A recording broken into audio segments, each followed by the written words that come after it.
You said that you love winning. What drives you more, the love of winning or the hate of losing? Maybe equally, maybe both. I don't like losing, and I do like winning.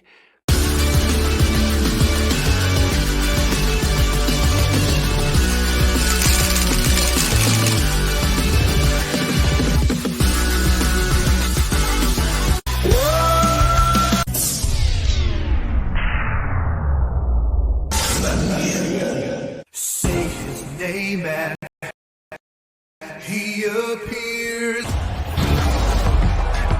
This is a friendship battle. We talk about it all the time here. It's part of that Agenda 2030 plan to bring us to crisis. Subversion, bring us to crisis so they can roll us into their solution, right? They're normalize their solutions on the backs of the crises they create.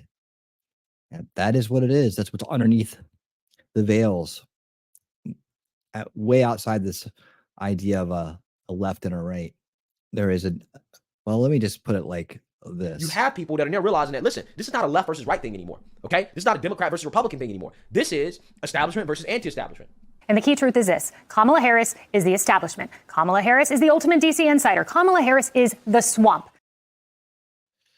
Let's bring up somebody who's definitely part of the anti-establishment, not part of the establishment, for comments on his root cause of immigration crisis. And as usual, Vivek is spot on.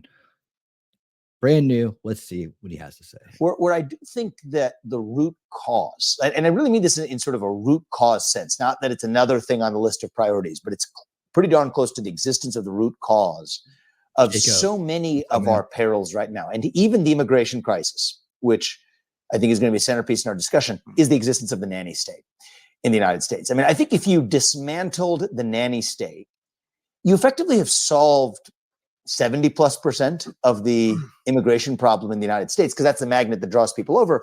Yet what I've seen in our own conservative movement over the last 10, 20 years is that we've become reluctant to take aim at the entitlement state, but have become more vehement in our responses to the symptoms of the entitlement state, including the immigration crisis, but with a greater unwillingness to go to the root cause. So that's my own diagnosis, and if I may even say self-critique of the conservative movement. But I'll use that to maybe open up and give you a chance to not only talk about your book, but to be able to get into some of the topics we had teed up for today. Well, that's very interesting. I think there's some corroboration for that viewpoint in the way American immigration differs from European. We have our problems with immigration, but there are certain problems that Europe has that we don't have. Europeans tend to tell pollsters that they consider migrants lazy or antisocial, and I think that even in the United States, when we have a very difficult situation with migrants in certain places like Springfield, Ohio, that is not the critique. And part of the reason is that, just as you say,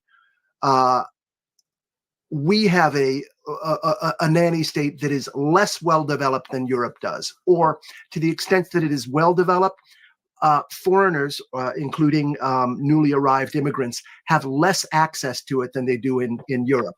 So in Europe, every newcomer has a kind of a cushion that allows him, or has traditionally had a cushion, that allows him to just sort of follow his instinct where he wants it to go. And one of the reasons, for instance, that so many immigrants get into radical Islam is that they're sort of subsidized to do it. I remember seeing a statistic a few years ago that 2/3 of the imams in France are on welfare. In the United States, I mean, there's nothing wrong with being an imam, but in the United States, you are sort of forced into the workplace, which is where a lot of assimilation happens. So what I have here. All right, that coming up next, police chief exposes the reality of Springfield's Haitian migrant crisis. I did want to put this right here for a second, say hello to all the people who are joining us. And also, I see some chatter about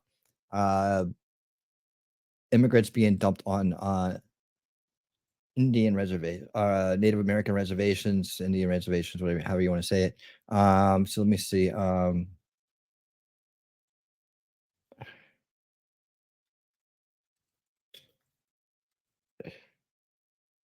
American reservations. I'm gonna do this real quick while I can.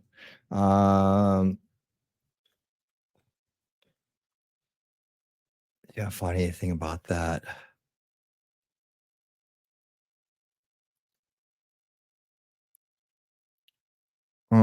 I'll look around and see if I can find something on that. I don't see anything off the bat on an initial search, but sometimes you got to dig for this stuff. So, let's see. Let's go ahead. This out. This is let's go at winning speed here. And this is coming from the Blaze. And this is police chief exposes the reality of Springfield's Haitian migrant crisis. This is from the people that are having to deal with it day in and day out. Let's hear it. Here is they have put out or non-towing suspensions. Now, if your license is suspended, you should not be driving. Right. Okay. So yeah. What would you do with the vehicle? Return it to owner, it says. Okay. So if the owner of the vehicle is the person suspended, why are you returning the vehicle? Why would I return the vehicle to them? So, but yeah, there's a laundered list of. So these are all cases. Yeah, these are all tows.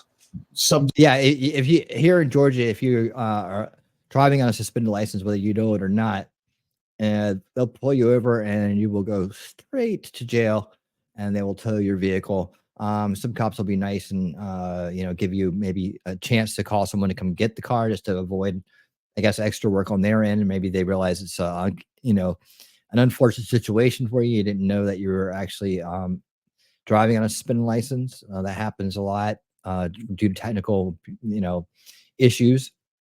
But yeah, that's the way it is. So I'm wondering if that's how they do it in Ohio. To forfeiture or immobilization. Okay. There is your police tows right here. 1, 2, 3, 4, 5, 6, 7, 8. And this is in what time period? This was put out to us in 2012. That's the last time they redid it. Okay.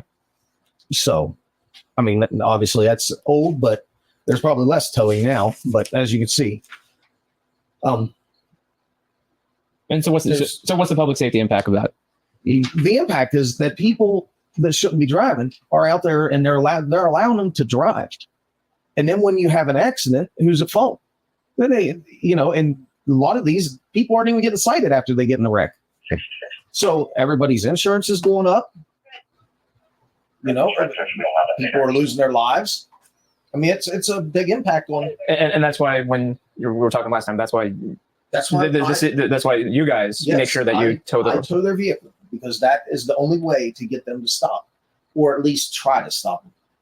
I found hitting people's pocketbooks gets their attention. And a tow around here is about $400 when you're all said and done. And then they have a citation to pay for taxes. So it can be a big impact on people. But all right, I subsequently caught the same guy driving under a suspended license. I'm sorry, he didn't even have a license, coming through town at 44 mile an hour in a 25 mile an hour zone. That's the second time in 2 weeks Wow. You towed his car? Or? Oh yeah, towed it for the second time. But Springfield wouldn't have. No. And the problem is apparently, if you look at the protective status for these refugees or immigrants, if you get 2 misdemeanors, you are subject to be deported. So right now, he's got 3. He's been caught in Vandalia driving without a license and here twice.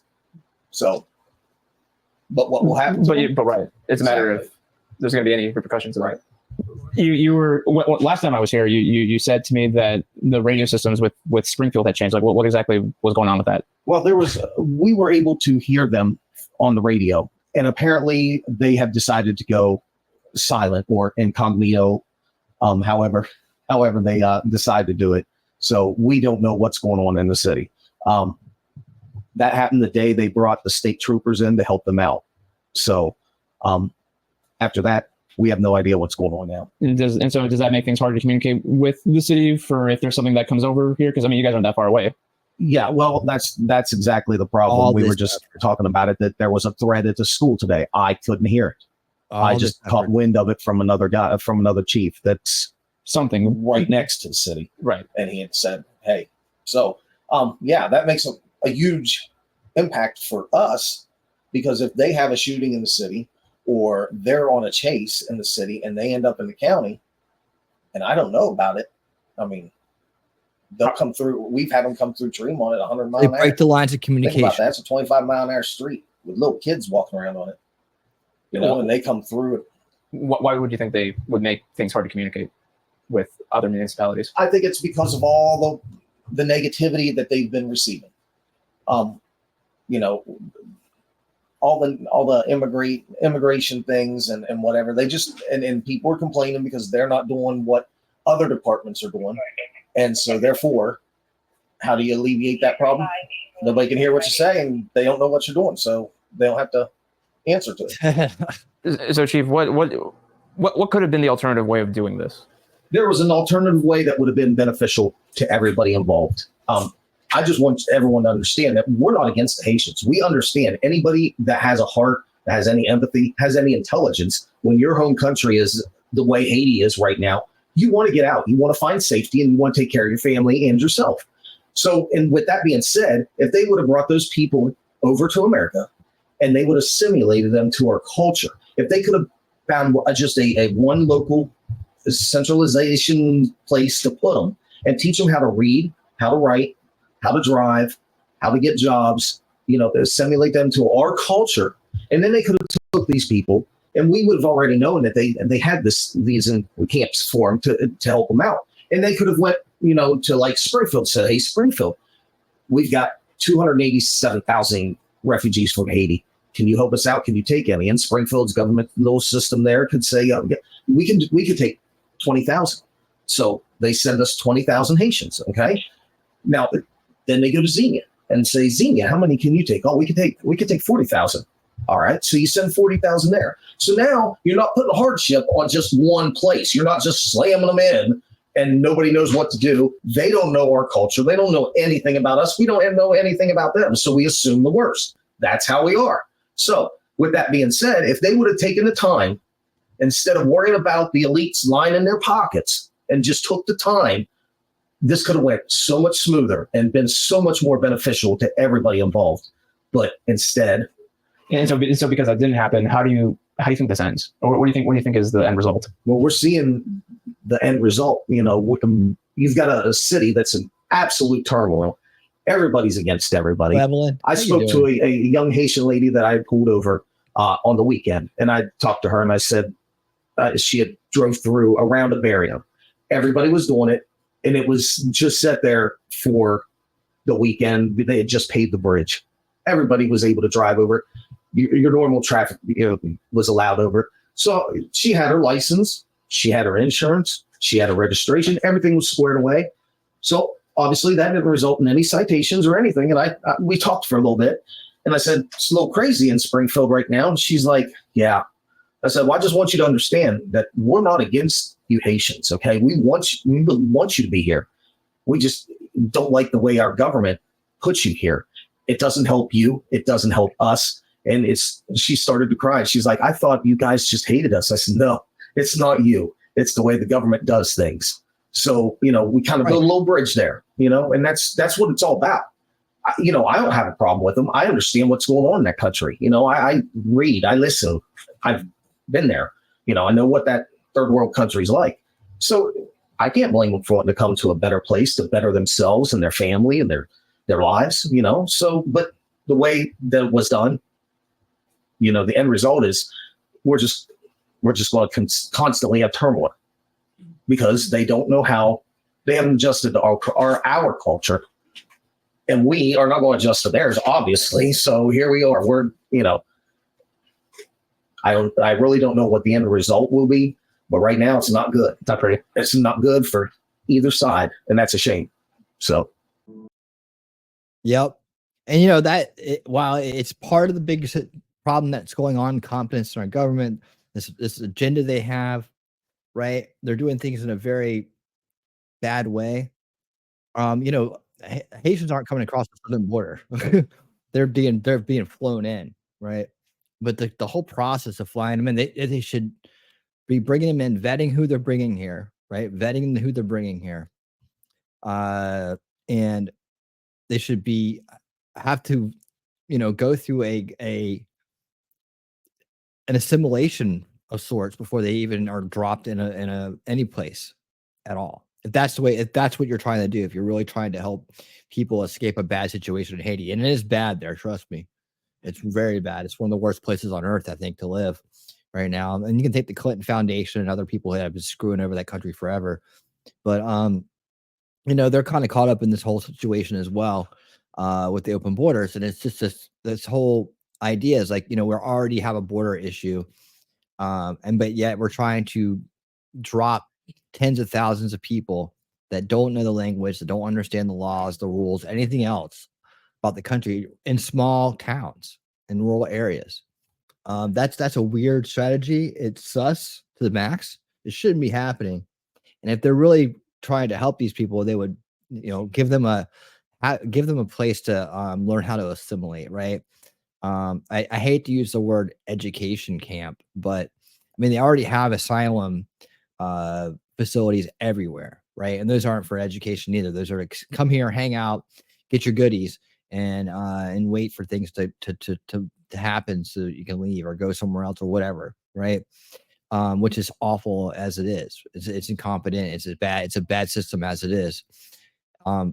But if you really wanted to say there was a plan to help people in a country like Haiti, you have a facility where you bring them in small groups, right?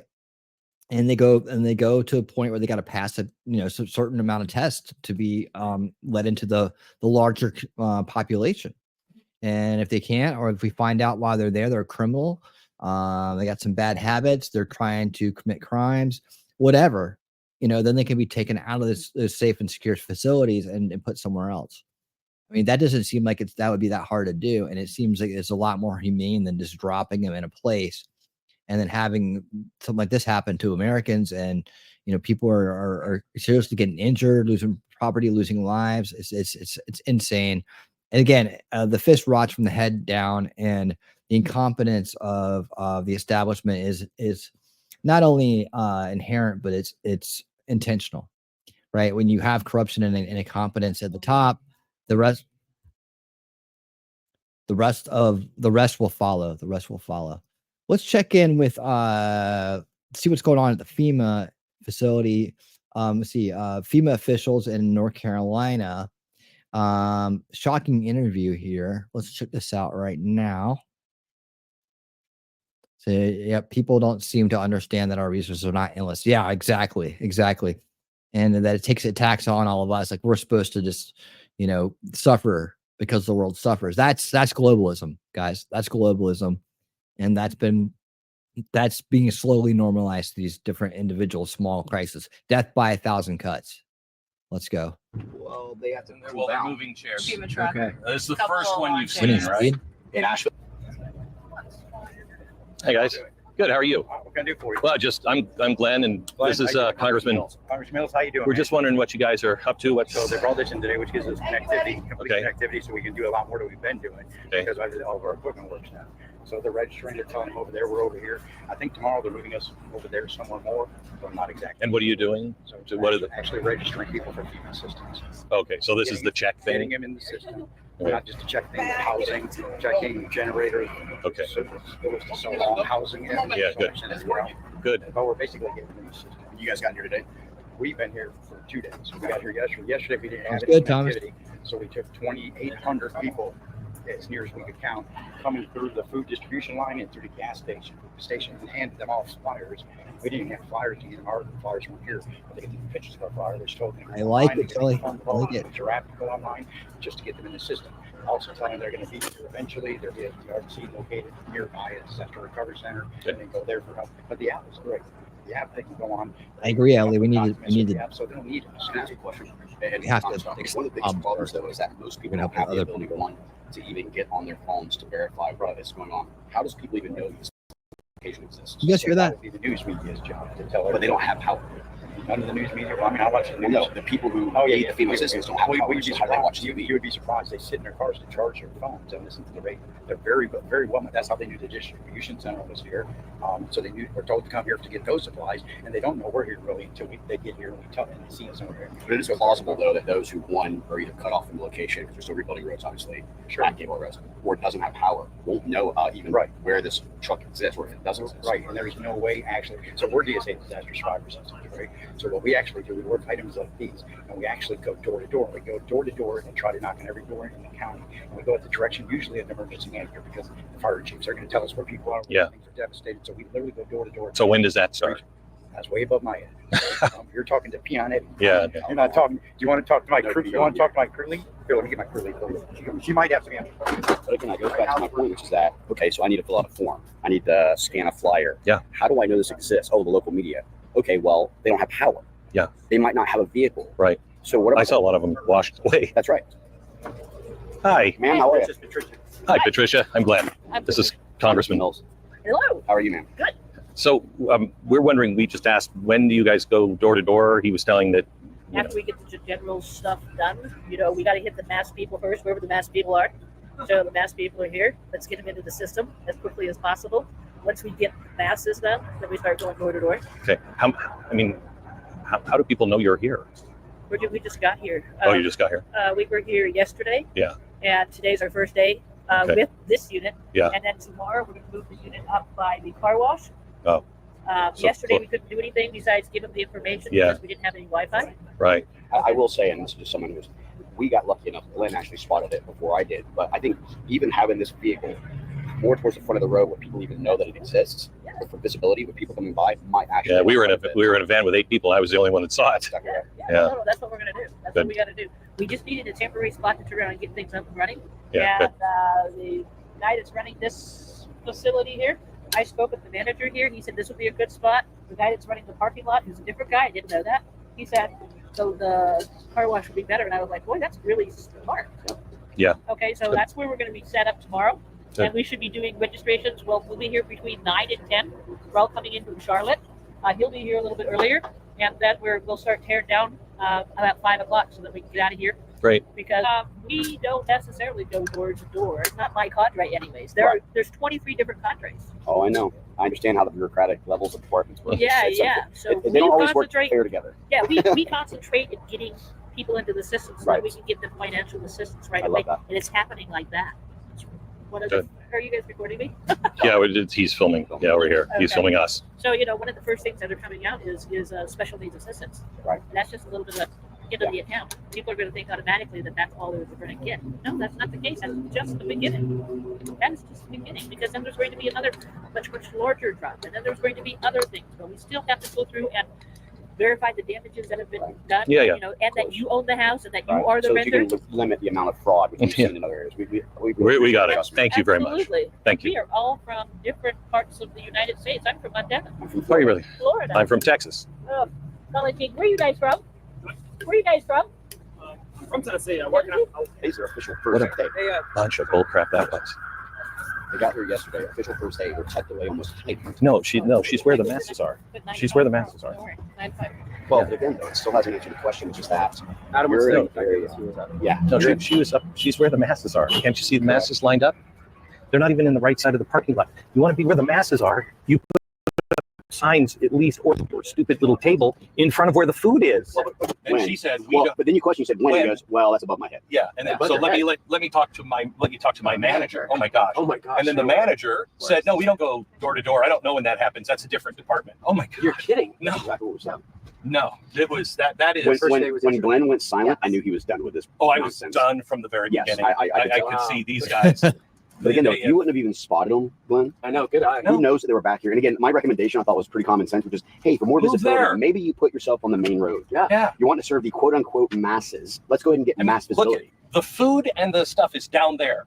Their truck, which just looks like a community, it doesn't have a sign, hey, register for money, register for help. Just a communications truck. Right. And 2 people sitting at the table. If you saw that, would you know that you're signed up for FEMA assistance? I didn't know it. Wow, that's the sign up for FEMA assistance? Yes, that's it. Yeah, that's it. You found it. No, Yes, it is. no way. That's Put what they're themselves in the quiet corner in the back. And you ready? they said, we said, how do people know? Well, they're watching TV and they're listening. It's up to the They don't media. have homes. That's what they literally said. It's up to the I said, so let media me to get this straight. Wow. Holy cow. And like I said, I think the whole theme of the night is to be incompetence. If fish rots from the head down, I should have just made the thumbnail a rotting fish head.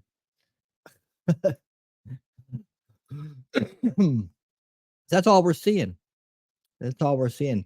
Speaking of incompetence and rotting fish head, let's get into our election 2024 coverage this evening. Kamala, oh, dude, wait till you see this. Mark Dice is going to make me a little bit jealous in this video because he has a better clip than I do, but here we go. As part of her new media blitz in the final few weeks before the election, Winning Kamala Harris speed. sat down last night with Stephen Colbert on CBS's The Late Show and produced what may be the biggest piece of cringe content ever. Maybe even eclipsing when the Fonz went water skiing in his trademark leather jacket Look how back clear in the that is. 1970s in an I'm so episode of mad. Happy Days and jumped over a shark. I got which it. I'm then gonna have to coined the re-record it. term jumping the shark, signifying that it was the beginning of the end of a television season because they had run out of ideas and the series had become ridiculous. Brace yourself. The cringe is coming in 3, 2. One of the old saws is they just want somebody they can have a beer with. The voters, how the voters connect with the candidates. So would you like have a beer with me so I can tell people what that's like? Okay. This She's was- laughing. Now, we asked ahead of time because I can't just be giving a drink to the Vice President of the United States without asking. You asked for Miller High can't Life. Do you stop have Miller High laughing. Life? I'm just curious. Okay, the last Miller time I Lite. had beer was at a baseball Miller Swill. game with Doug. Okay, so okay, Probably 15 or 20 years ago. cheers. There you go. cheers. There you go. Okay. Ooh. That Yep. Tastes like a is beautiful not city how of you Milwaukee, drink. The Wisconsin. champagne and beer. She drank the foam off the top. That's all she did. I mean, angry conservative. Here's some free money. I love free money. Thank you, sir. How have you been? Member for 6 months. Thank you so much. Thank you, man. How have you been? How's it going, angry conservative? We are seeing what the government really cares about right now. Yeah, the establishment is corrupt. They only care about furthering their agenda on the backs of our labor to our demise. That's exactly right. She's a total lush. She's probably already drunk. Yeah, she's like, well, I don't want to mix wine and beer. He's like, There you go. Kamala Harris pretending to drink a beer in order to connect with voters makes Elizabeth Warren look like a frat boy on a Friday night. My husband. remember this? Remember her live stream you when want a she beer? announced that What are you opening this she thing? was president back in 2020 So this is my sweetie. Hello. on New Year's Eve, doing her little live stream. Hello, with her cuckold. hubby. She thanked him for being there and then did this. So who we got here so far? I'm Stay a tuned drunk because already. there's plenty more to come in this video. But real quick, subscribe to my channel if you're new here because if you found this video, it's a miracle because my channel has been shadow banned for many years. So subscribe, check I back know the here feeling. on a regular basis. Camel Face was also on The View this week where she made one of the biggest blunders in political history. They asked her what she would do differently than old Joe. Of course, with him ruining the country, flooding it nothing. with tens of millions of illegal aliens and bankrupting us. Her answer was nothing. Well, if anything, would you have done something differently than President Biden during the past 4 years? There is not a thing that comes to mind in terms of, and I've been a part of most of the decisions that have had impact. Okay, so not only would she Look at not that do anything face. differently, she just took credit as being part of all of the decisions that have been destroying our country over the last 4 years. So last night, Steve That was Colbert tried to Elizabeth help her Warren. recover Yep. from that incredible was. blunder by asking her the same question. And her answer this time was her usual word salad. Polling shows that a lot of people, especially independent voters, really want this to be a change election, and that they tend to break for you in terms of thinking about change. You are a member of the present administration. Under a Harris administration, what would the major changes be, and what would stay the same? Sure. Well, I mean, I'm obviously not Joe Biden. I noticed. And so that would be one change in terms of, but also Duh. I think it's important to say with, 28 days to go, I'm not Donald Trump. And Yeah, you sure so are. when we think about the significance of what this So no policies, no mistakes, no changes from the current administration. It's just that you need to vote for her because she's not Donald Trump. The media is working 24/7 trying to rehabilitate her image and sell her to the American people. But thankfully, not everyone is drinking the Kool-Aid, including this 11-year-old black girl. It'd be good for us to have a black woman as president for the first But since one isn't running, time in history. But my vote's kind of still on Trump. Yeah. Kamala also unveiled a new accent last night, sounding like a Jamaican, because I guess she is partially of Jamaican heritage, and there's a big controversy about whether or not she's black, because she used to market herself as the first Indian attorney general in California, first Indian senator in California. Now, of course, she's black. Not black. And so last night she sounded like this. Have you no empathy, man? You know, for the suffering of. Have you no empathy, man? You know the suffering. Have you no empathy, man? You know, for the suffering of other people. Have you no sense of purpose? Oh, I have a purpose, all right. My purpose is to do everything in my power to stop you from becoming the next president of the United States. Of course, the liberal media industrial complex's goal is the exact opposite, and the old bags on The View are upset that, well, people like me exist and are able to present a different message than the mainstream. People are saying this could be the closest election in a century. No, I personally, it's not, dude. That's programming right there. They're trying to close the election. Man, nope. That's what I mean. That's the whole thing. That's when you know they're going to try to rig it when they try to say that, man. That's when you know they're going to try to rig it. There's no indication that this is close. If you honestly look around, there's no indication that this is close, right? They got your fake polls, your ones that are done wrong, or the notoriously undersampled polls, right? And they try to say that that's an indication.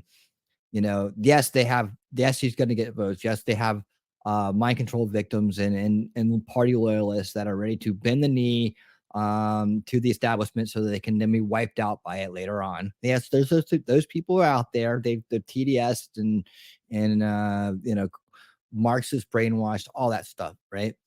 But it's nothing in compared to the Americans that are awake and aware and behind Donald Trump right now. Nothing in comparison at all. In a two-way, and they're going to try to say that it's close so they can try to do something. And I'm just hoping that we're ready for it. I cannot understand why anyone would vote for him. A lot of it is, I think, is getting bad information. People are getting bad information from other channels. But do you have an explanation for this at all? Well, let me just add. Oh, to see her rubber nose, that's a nonverbal tell. That's a nonverbal gesture right there, meaning that she is about to lie. And this is what a bubble or echo chamber these lunatics live in. They just can't even fathom why so many people don't like her and instead want to save America by voting for Donald Trump. But do you have an explanation for this at all? Watch this. You can even hear her gulping on her microphone. You hear that? Gulp, but do you have an explanation for this at all? Well, let me just add to your list. I mean, blink. Look down. There, she's laughing again. Including, he has said he would terminate the Constitution of the United States. Yeah. What? He has, that's a flat out lie. Look at her face right there. I mean, look at the face. She knows she just lied. She just said he'd terminate the Constitution. Are you kidding me? This is the Constitution Party. This is the one trying to save the subversion of the Constitution by the corrupt establishment, that are beholden to the global elites. No, elitist. No. This is the projection, right? Inverting reality. Evil always inverts reality.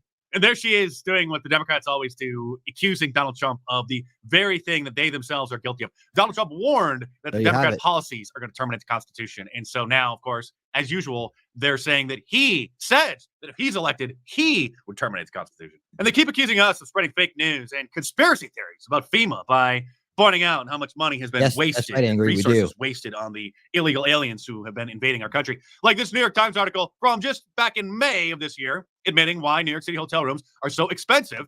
The average hotel room rate in the city is over $300 a night, a record, a major reason 1 out of every 5 hotels is now a shelter for the illegal aliens, contributing to a shortage of tourist lodging and, of course, wasting our tax dollars and jacking up the price of hotel rooms throughout all of New York. They used to brag about using our tax dollars to take care of the future Democrat voters, but now they want clips like this dumped down the memory hole. So now the White House says that for those cities that they know are receiving an influx of migrants. That includes New York City, as you just said, Chicago, and here in Washington, D.C. There is somebody from FEMA, that federal emergency management agency, ready and willing to really help those cities when it comes to management of these influx of migrants, including reimbursing some of those cities. That's a part of kind of the response that the White House is now giving. When she says managing the influx of migrants, she means using our tax dollars to literally pay to put them up in 4-star hotels throughout all of Manhattan. Thankfully, Peter Doocy at Fox News is still part of the White House press corps who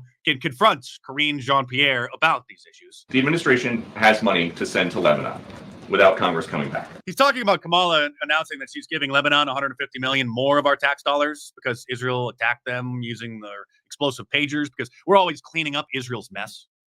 This guy looks like Ben Stiller's brother right here. What about this guy for press secretary? Maybe he would do good at that job. The administration has money to send to Lebanon without Congress coming back. But Congress does have to come back to approve money to send to people in North Carolina. Do I have that right? Thanks, everybody.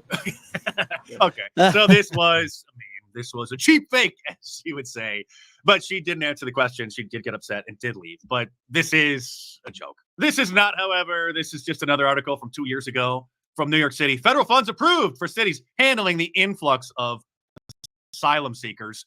$800 million through FEMA, of course, to help the future Democrat voters become settled in New York. Oh, and James O'Keefe just posted a new investigation into MSNBC where they got one of their senior producers to sit down and admit that whatever Kamala's agenda is for the day is MSNBC's agenda. So do you feel like MSNBC is doing enough to help the Harris campaign?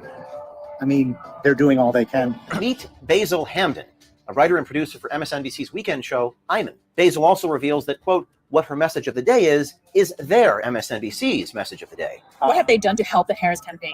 Amplify her message. What her message of the day is their message of the day. Hamden revealed that MSNBC is the Democratic Party's mouthpiece and is doing anything to get Kamala There you go, elected. Angry. Hamden Make sure you says subscribe to him. this news It's awesome. network is indistinguishable from the Democratic Party. So is MSNBC just like doing whatever it takes to get Kamala elected? Yes. The cameras. Of course. No disrespect to James, because he does fantastic work, but this isn't exactly like a big bombshell, but it is interesting to actually just see one of the producers on camera admitting what it is that they're doing. Me, on the other hand, I'm just an old school independent YouTuber, and subscribe to my channel if you're new here. And if you're a regular subscriber, please share my videos on your social media accounts and plug channel, asking people to subscribe. And maybe, just maybe by some miracle, someday we can get the channel up to 2 million subscribers. So thanks for all your support. Stay tuned, and I will see you soon. All right. For this segment. All right, yeah, Mark Dice has been around since the early days of YouTube. He's an old school he's a media analyst, degree in media studies. He writes books. He's actually wrote a brand new book called The War on Conservatives. That it's a very good book. He's a good author, and he does a great job with media analysis. You know, we're not 100% on all of our terminology and stuff, but I think that's fine. I think we're like 95% there. And actually, my son's reading his latest book. He's like on chapter 2 or 3. So it's good stuff. He's talking about, public schools and wokeness and all stuff like that. Stuff, things that are important for him to know about. And I know Mark writes good books, and he does a lot of thorough research and what he's talking about. He has his takes on it, and that's cool. But I trust him enough to let it be read in the house for sure. All right. Let me make sure this is on. Yep, it's on running speed. All right, so this is going to be a bunch of numerous breakdowns. Kamala, let's see. Hold on. Where are we at on time? All right. And after this report, we're going to go to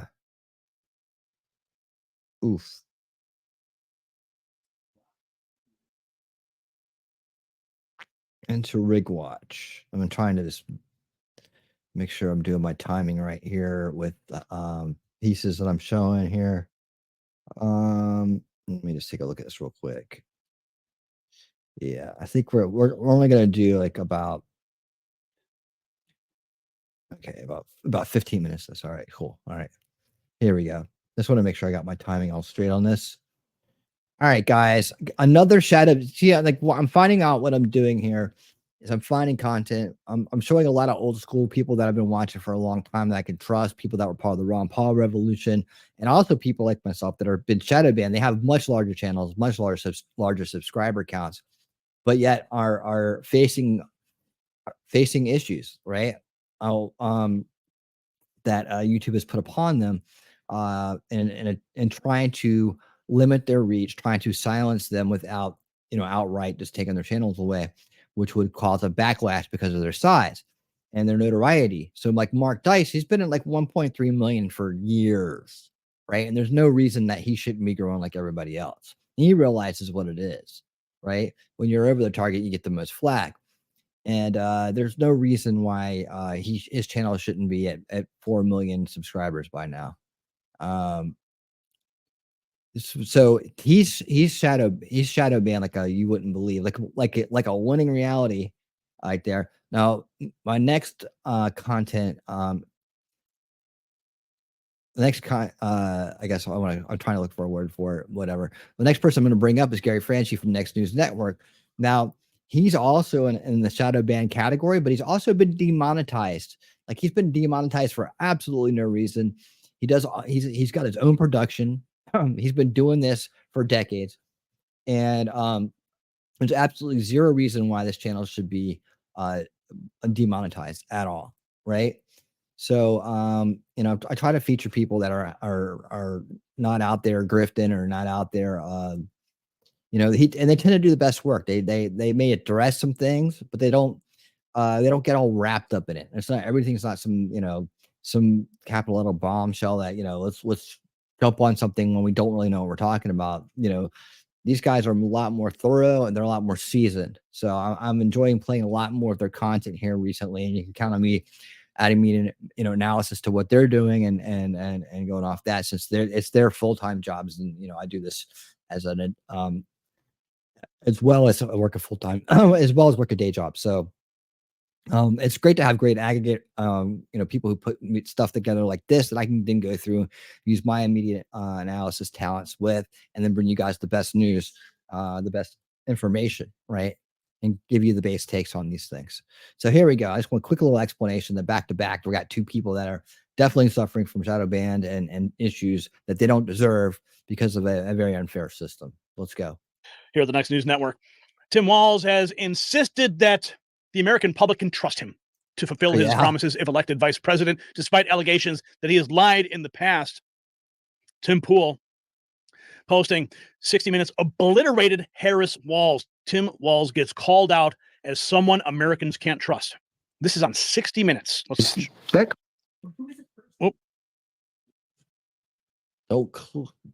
Isn't that in your debate with J.D. Vance? You said, I'm a knucklehead at times. He's a knucklehead. And yes, I think you were referring to the time that you said that you were in Hong Kong during the Tiananmen Square unrest when you were not. Is that kind of misrepresentation, isn't that more than just being a knucklehead?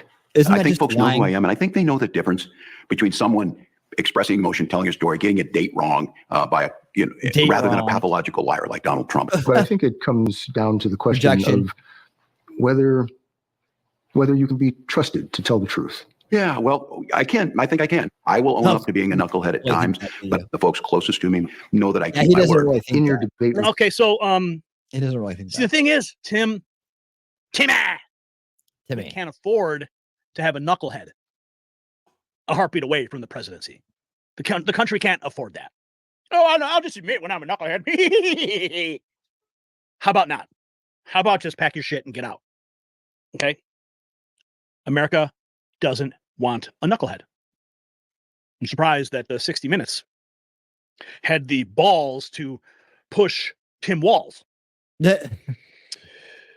Elon Musk mocking Tim Walz, pointing out that he's a clown. Walz has his own emoji. And this specific post by Elon Musk was seen 23 million times. Walz has his own emoji. What are people even saying? Sure does. Crossings are down since Donald Trump left office, says Tim Walz. He should probably stop making verifiably false claims. Marjorie Taylor Greene press office. What would Kamala Harris emoji be?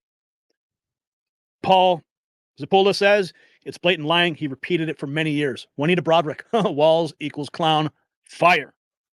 Gunther Eagleman, ALC has her own emoji. What is that? A donkey? Clown World certainly agrees. The honey badger's back.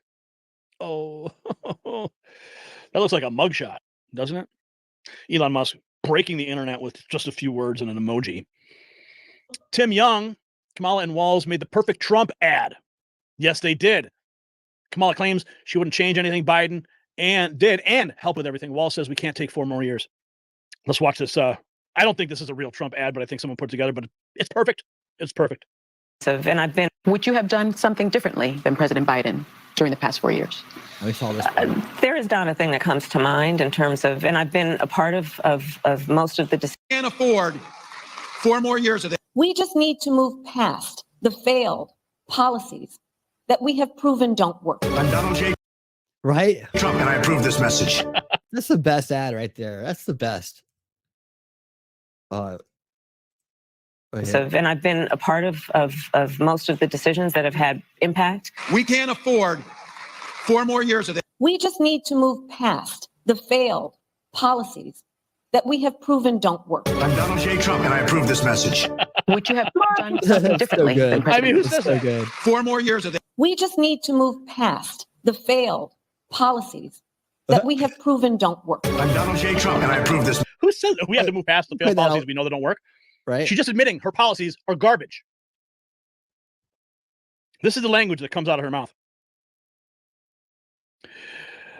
Okay, Trump War Room posting this. Kamala Harris calls for mass amnesty for millions of illegal aliens on day one, just like the bill the Kamala Biden administration introduced to Congress when they took office. You see, this is the bait they're using. I mean, dude, with that's when you know that they just don't give a crap about it. I mean, this is proof. It's smoking gun evidence that that they absolutely want to destroy this country. There's no way in any stretch of the imagination this could work out in a good way. This is the bait they're using to get people, all these illegals, to run for the border and cross it illegally in hopes that they can get them to vote, and then they get amnesty on the other side. This is the whole plan. It has been since day one. To address the border. There remains this perception among voters that the Biden administration dragged its feet and waited too long to act to address the border crisis. Can you speak to why voters may feel that way? Sure. Well, first of all, to your point, when we first came in office, hours after we were inaugurated, we caused the crisis. See, that's what the hours after we got in, we caused the crisis. That's why we took so long to act on it. We had to let it fester, right? We had to let it fester. We had to let the crisis come to a boiling point, right? bill we offered before infrastructure, before bringing down the cost of prescription medications, it was to fix our broken immigration system. Yeah, we fixed it by letting everybody in. And it never got taken up, in large part for political reasons, because solutions are... Yeah, you never did it because you caused a problem, so you can then later pretend like you had a solution. And then when people didn't want it because it had a bunch of pork baked into it, right? And, you know, a bunch of funding for other things that had nothing to do with the border, right? And any reasonable person would vote against that had, you know, had integrity or morals, principles, anything like that. You know, then you can blame them for the problem. Are at hand, and we need to fix the problem. There remains this perception among voters. I answered. We need to fix the problem. I answered honestly. You're in the administration, honey. Yeah. You can do it immediately. Daily Mail breaking some news. Doug Emhoff, the second cuck, Kamala Harris' husband, was known as a misogynist who retaliated against women who didn't flirt back at his L.A. law firm, according to an ex-staffer. Of course. Yeah. Doug Emhoff, former colleagues have come forward, say he refused to promote women who didn't flirt with him and would brag about yelling at women. Emhoff impregnated his nanny, accused of assaulting his girlfriend, and now we've got this story according to the Daily Mail. Yep, of course. And there is the, I guess they call her a trophy secretary. He hired this beautiful secretary, some eye candy at the front desk, but he's, of course, you know, he's reshaping masculinity, right? Kamala Harris, she's got some new supporters in the porn industry. XXX for Kamala porn industry launches ads supporting Kamala Harris's campaign. Drew Hernandez pointing out how desperate they have now gotten. I'm a horrible, Joe Biden, of course, pulled a fast one during Kamala Harris's View appearance and scheduled a press conference right in the middle of it, one-upping her, showing they're not singing from the same song sheet as Biden said the other day when he one-upped her. He's singing from the same song. Now, we've got, okay, so here's the thing. Clandestine points this out. CBS ambushes Kamala and starts doing journalism, as you saw. We got some more clips from the 60 Minutes. Of course, they also did some editing, heavy editing of Kamala Harris. We saw that. But we've got the unedited version. Biden contradicted Kamala, said DeSantis is doing a good job. Markets shifting heavily to Trump. Seems too good to be true. Here is where Kamala Harris tells the COVID Fearmont merchants and shut-in Howard Stern that Trump is too weak to lead. Howard the cuck. Howard the cuck. Charlie Kirk points out this is the same guy who took a bullet and then stood up with his fist in the air and shouted, "Fight, fight, fight." Kamala Harris thinks that he's weak. This is the lie, and this is the misinformation and the dishonesty coming from people, because you saw with your own eyes what happened there about. Who listens to Howard Stern these days? I mean, who does? I don't know anyone who listens to Howard Stern, even on the other side. Like even the first Veilers that I knew, no one listened to Howard Stern. Like listening to I don't know. It's like, I don't know. That's like listening to radio from the early 80s or something. On that fateful day. And then when he came back and looked death in the face. Yeah, that's what I say. She calls him I weak. can't believe someone still pays that guy. I think that, Howard, people ask me, like, what do you think is going on, and what is the tension here? What's at stake? And there are many things that I can be much more articulate than what I'm going to say. But ultimately, I do believe that this is an election that is about strength versus weakness. Yeah, that's the and truth. weakness as projected. Yeah, it is strength versus weakness. You are the weakness, Kamala. Yeah, you are the weakest link. Trump is the strength. By someone who puts himself in front of the American people and does not have the strength to stand in defense of their needs, their dreams. Sounds like Joe, but she's describing Joe Biden, right? Dreams, their desires. He doesn't have the strength to stand after he took a freaking bullet. And after you wanted to sit down at the debates. That's what she says. He doesn't have the strength to stand. This guy's done more for this country than you ever have, Kamala. He's not even in office right now. The work that must happen to make sure that we are a secure nation, that we are nurturing and protecting our alliances around the world, that we are supporting America's military, that we are fighting to bring the cost of living down for working families, that we are building businesses, building. Yeah, how are you doing that? Yeah. It's all empty words. Yep. We're fighting to bring down the cost of groceries. I still haven't heard a substantive plan. Where? I haven't heard anything. Show us. Nuh-uh. I mean, Kamala, you signed the bill that triggered this massive inflation that we are all experiencing. You were the tie-breaking vote, Kamala. It is on you. Don't try to gaslight me. Trump's not strong enough. It's absolutely absurd that she would continue to run this rhetoric. Oh, yeah, but they lie because like. Here's that. Good. This is that. The what do we call it? The trophy, the trophy secretary. That can't be a real picture. Come on, no. This has got to be like a Photoshop job. Okay, I got these clips, but of course you got Don Lemon over here. She's right at home with the ladies. Another day, another interview with the vice president. Today, she's on The View, and she seems right at home with the ladies of The View. I wonder how much more criticism she's going to get. She's just as dishonest and cringeworthy as they are. Of course she looks at home. For supposedly not doing enough interviews. Is this enough? How do you think? No, it is definitely not enough. Okay, is this enough? What, The View? Really? That's not an interview. That's a PR stunt. She's doing. I think she's doing pretty good. Oh yeah, because you're a cucked out establishment, useful idiot. You know. Oh, I think she's doing pretty good for Donald Trump. Actually, thanks for throwing in your 2 cents there, Don Lemon. It's great to see you shooting vertical videos on the streets of New York because your ass got canned from CNN because you're a scumbag. But hey, I guess you got to do what you got to do. Cool.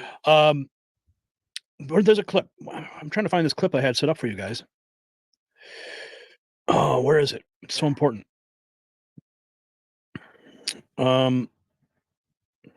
Okay. Kamala. Oh, this is the one. Yes. Kamala admits she's responsible for all the failures of the past 4 years. Thank you, Gary. Thank you so much. All right. So we got through the rest of that. I think I've covered in one way, shape, or form. So I want to be able to move on here. Thanks again, Gary Franchi. He's going to actually get a chance to meet Trump in a few weeks. So it'll be the second time he's gotten to meet him. He got to take a picture with him one time. He got to. And he has a great story about that. I'm sure we'll run across that story here out in the future. Right now, I want to talk about.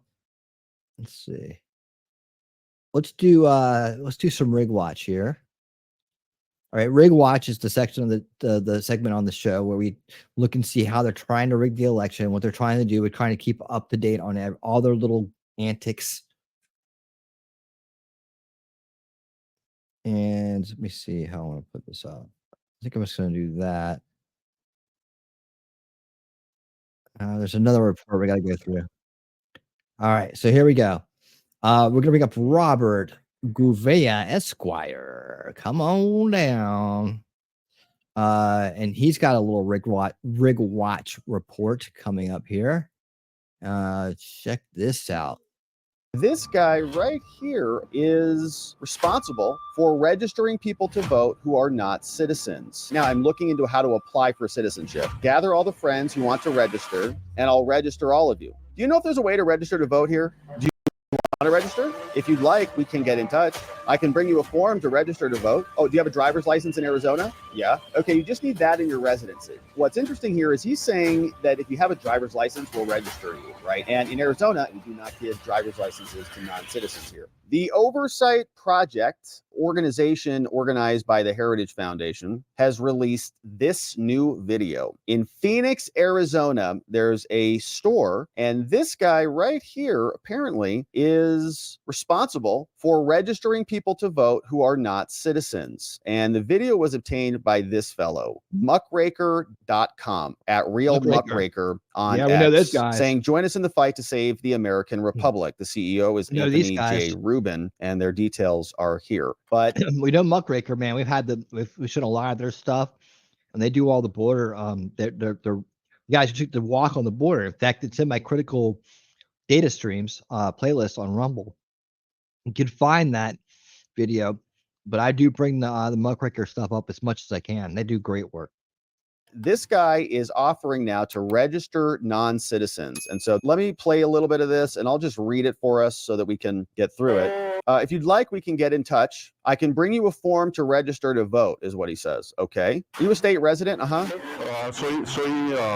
you a citizen? I am. I came. I'm here right now thanks to DACA. Then I renew my work permit every 2 years. But right now I'm looking into how to apply for citizenship. Oh, do you have a driver's license in Arizona? So you're not a citizen. Yeah. Do you? You just need that and your residency. Just a license and a residency. Okay, well, we'll get in touch whenever you want. Gather all the friends who want to register and tell me how many they are. And then in a break time during work, we can meet outside, because I don't think they'll let me do all that in here. Outside, we meet in your car or in someone's of yours, and I'll register all of you. I will bring pens, forms, all that. All right, so here's more. Do you know if there's a way to register to vote here? Oh, register to vote? Yes, you don't do that here? No.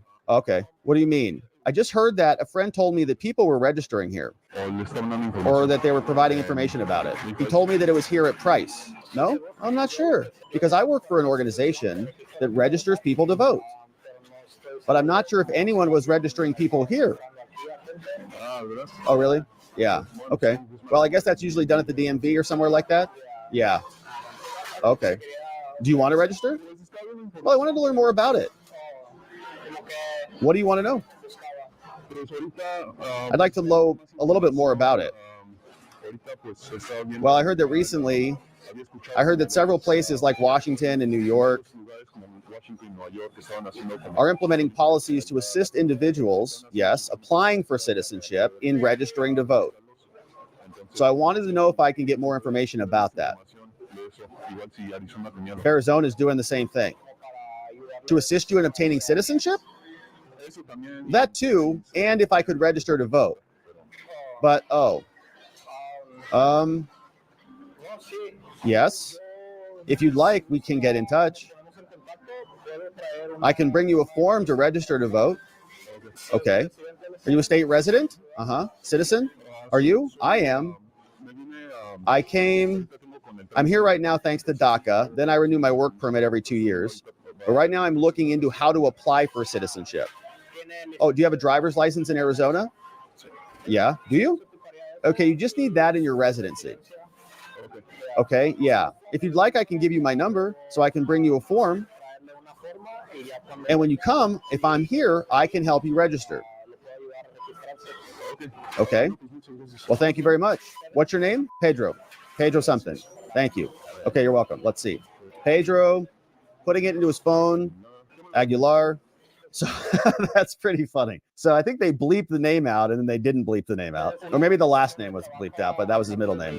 Okay, so let's back up a little bit because what's interesting here is he's saying that if you have a driver's license, we'll register you, right? And in Arizona, in order to get a driver's license, they should be confirming that you are a citizen, right? We do not give driver's licenses to non-citizens here. So as long as you have an Arizona driver's license is what he asked about, you should be good. You have a driver's license in Arizona, right? Is what he asked about right there specifically. And so that should theoretically, unless you're in one of those other categories of those people who were not checked, right? We have a bucket now of 210,000 people that had an MBD problem. And we don't know, I guess, who's in that list. But at least that part alone, a driver's license, they should be doing the checking on citizenship. All right, so let's pick this back up. So then he says, okay, Pedro, and he's going to tell us that he works for this organization, right? That's how this whole thing started. And I think that's why they came in and were talking to this guy, because they know that he works at this organization. So then they ask him about this organization, and here's what he says. What's the name of the organization? Well, it's an organization that works alongside University of Arizona. U of A? I'm the president. No, ASU. Oh, ASU. I'm the president of that association. My cousin is a state representative, works for the government. Oh, look. So that's how I got into it. And now I'm representing the group to register everyone that can be registered.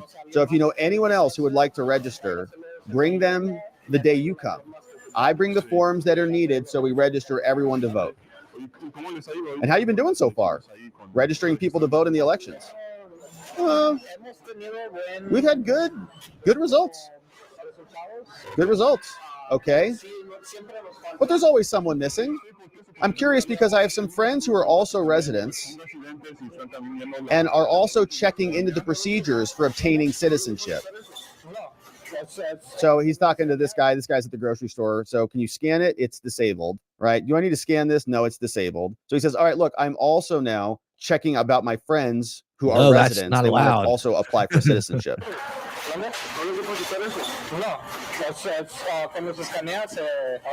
I don't need to remove the checker thing. Okay, thank you. Yeah, I'm curious Go ahead, because man. I have friends who are also residents. And since, well, you help them register. And so now, as I told you, I heard that in states, like New York and Washington, they are helping the community that is applying for citizenship. They're helping them. And they contribute a lot to the local population. And so they're trying to help them locally. Well, we'll get in touch whenever you want. Gather all the friends who want to register, and you tell me how many they are, and then in a break time during work, we can meet outside.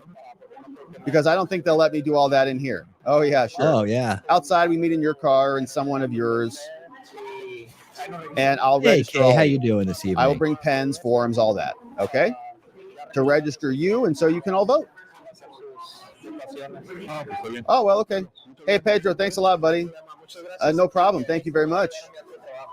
This is me going to help my other job. He says, well, okay, all the best, right? And that's it. So there you go. So again, it's curious, right? And he's not saying specifically outright in here that they're going to register illegals to vote, right? He's not saying that specifically. He never said that. It's kind of implied. He says, I'm curious because I also have some friends who are residents, right? Residents, are they citizens? He didn't ask about federal status? Like, do they have green cards? Do they have social security numbers? Nothing like that, right? They're residents. It seems like it's kind of implied. And then you've got some questions about his cousin, who's a state representative, and he's the president of some organization, and they're just registering people. And then the question is, are they checking back at the state board of elections? So interesting, very interesting exchange there. I don't think there's evidence here that would lead you to arrest this guy or something like that, because he's talking. Maybe he's just registering everyday residents who also happen to be citizens, and they're just going to show up and have a registration party out there. They're residents who also are citizens. They also have Arizona licenses, and they've been checked by Arizona or not, right? These are people that they're just going to have fill out the forms with whatever ID they have, check all the boxes, get them registered. They'll all get ballots, and nobody's going to check on the back end, because the people on the back end are fine with it happening, as we know. And they are fine with it, because in the Pennsylvania lawsuits and in other lawsuits we've covered, they don't even check. They say don't even match the social security numbers on the UOCAVA forms in Pennsylvania and elsewhere. Don't even count the dates. So the people who are actually looking at these forms, they're just waving them in, mailing the ballots out, rubber stamping them. And so this is a curious one. It's from the Oversight Project. They're a Heritage Foundation organization, and this is their report from Muckraker. So knowingly registering a non-citizen DACA recipient, right? But he was kind of in there saying that he was a citizen, but he's kind of through DACA. Right. So like they didn't really get to the bottom of that. He's like, are you a citizen? Yeah, I am. Oh, okay. You have a license? Yeah, I do. Okay. So we can register you to vote? Sure, we can. What about all these other people? Right. It feels like we all know what's happening, but they're being very sneaky about it. And I would imagine this is happening all over the country in many, many different ways. And we're glad the Oversight Project is digging into it.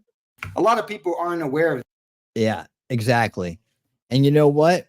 They're probably paying that guy to do it. They're paying him to do it. They're paying him to register people illegally, right? And they can be like, oh, well, we didn't tell them to do that, right? So Project Oversight, I just went and followed their channel, and I found an interesting little clip over there I want to play. Let's take a listen to this right here. Let me scroll in on it. Actually, I don't need to scroll in it. It's just M. Howe tweets on how left-wing infrastructure in our country brings illegal aliens here, registers them to vote, and subverts the will of you, the sovereign American voter. Let's check this out. Hot off the presses. Let's go. So it's basically like at the first step, they're at a shelter and they want to get, a residency document. And so there's a lot of fraud in how they obtain those. But then once you get the residency document, you can go and get your license, and you start this whole chain of becoming documented, which is so funny because all we call these people, the libs do, is undocumented. But the first thing that happens to you when you're an illegal alien and you get here and undocumented is the libs just shower you with documents. And so they're the most quickly documented people of all time. They're fakely documented, falsely documented, but they're documented nonetheless. And so that starts off the chain of events. And then once you get enough of those things, like you're on your way. And, when you're at the DMV, it's an honor system really to self-select yourself as an illegal alien so that you're not registered to vote, which is an absolutely absurd system that we have in this country. An illegal alien, first off, they're not the most proficient English speakers, readers, and writers at all times. And so you're asking them to look at a government document in any language, even if their native language. These people aren't reading closely the documents. And so even like a law-abiding illegal alien, there's no such thing, like would struggle with this thing. Second, if you're an illegal alien and you have any sense to you, you already don't care about the law since you jumped the border. You're not going to click the button to the government that says I'm not a U.S. citizen. Even I wouldn't do that. That's just stupid. Why would you tell the government that I'm here illegally? And so, of course, what you end up with is a lot of illegal aliens getting on the voter rolls. And then, DHS owns the database of basically, to their knowledge, of who's an illegal, who's not, and they're not willing to share it openly. And you have a system where it's impossible to check. And then you have a Biden administration and a legal framework that doesn't allow the states much action in the immigration space. And all right, good stuff right there. I'm doing that line in the trend. Oh, hold on a second. Where is it? I'm doing this. But I mean, this documentary literally just dropped today on a paid site. So I'm giving it time to breathe out of respect for the creators and the people who risk their lives to make it. I'm not rushing it to market. I'm gonna wait on that because they put a lot of time, effort, and money into it. So I'm gonna wait. I usually try to wait on stuff like that just because I'm a paid subscriber. I get it and all, but you know, I want to show respect to O'Keefe and Tucker for that work. It's just, the amount of risk and time and effort and money that went into that. It's just, you know, do what you got to do, man. That's I'm going to be showing it as well. But I'm going to let it breathe for a second. I call it just letting it breathe, and get a chance to get out there. Last thing I want is pushback from Tucker Carlson on anything, or James O'Keefe, you know. And I can just only imagine doing a documentary like that and then having it, you know, out behind a paywall for a good reason because it's a highly expensive project, and then having it out there for free like the next day. Like I literally had it, like I have it queued up to, you know, I watched a little bit of it as soon as it dropped. And you know, I'm excited about it too. I'm just as excited as you are about it. Believe me, I've been talking about it for weeks. So I get it. I get it. All right, where are we at here? Yeah, so that's I went ahead and followed Project Oversight, so I'll keep an eye on that page for more awesome content like that. Little clips and whatnot. Let's see. Well, I'll read this instead of go through it, but basically, in Wyoming, due to wildfires, they're making last minute changes to absentee ballots. So I'm always worried about these mail-in and absentee ballot things because people want to stop and stop counting on the night of the election and say, well, we have to keep counting the next day. And then suddenly the numbers are flipped. Like that documentary. Here's one you could show if you haven't shown it already, Angry. Hey, Kim's Creations, how you doing? Good evening. Good to see you. Is Let My People Go. I don't know if you've seen that one, but it's pinned to the top of my profile on Rumble. That would be a great one to show right now. I've actually been thinking about re-showing that. So if you are going to show that at some point, maybe if I'm not streaming, I'll pop in and watch it with you. But I really want people to see that one. I've really tried to keep putting it out there because it's all about election night. You know, it's all about what's going to happen on election night. And we need to be vigilant about this. You know, more and more, if you can do it, if you have time, honestly, I would recommend becoming a poll watcher. Get trained by the Trump organization. They're training people right now to do it. The more poll watchers we have, the less likely there is to be shenanigans. And that's a way to, you know, each one of us can do something. I'm considering it right now. I have to look into what it entails, but honestly, I don't think it would be a great deal of effort on my part. The polling station isn't too far from where I live, and I wouldn't mind going and keeping an eye on some of those guys down there anyways. So I've really been thinking about it the closer we get to the election, as in I may actually go down there and physically become a poll watcher. Just, you know, with the vast amount of knowledge that I have about what they're going to try to do and the things to look out for, I feel like I could maybe be of good assistance to that. So I generally put my money where my mouth is. I wouldn't be surprised if I come here in a matter of days or weeks or whatnot and announce that I'm going to be a poll watcher. I just need to do more. This election is so important, and I don't want the bad guys to win. I mean, at all costs, I don't want the bad guys to win. You have done that one. Okay, good, cool.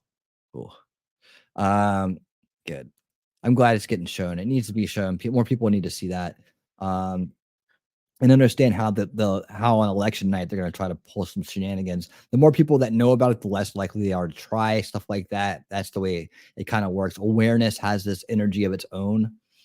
And then with awareness, we show the research, right? And the research bakes it in and helps people make a decision. I would say on the tail end of that, if you're going to re-show it or anything like that, you know, have the poll watcher information with that. Like, you know, this is how you could help maybe stop this. Now, you know, and Fulton County, man, it's yeah, I hope that we need a mob of poll watchers in Fulton County because they're going to have a gang of of agents there on the scene to pull shenanigans, right? And so the more eyes we can get on that, the less incentives they have, the more risk they take, the more like they feel like they're going to get in trouble for it, like what they didn't get in trouble for when they did it in 2020. We need to, we need to make sure that they realize they're taking a criminal risk when they do things like this. So yeah, that's when I think that really needs to be shown.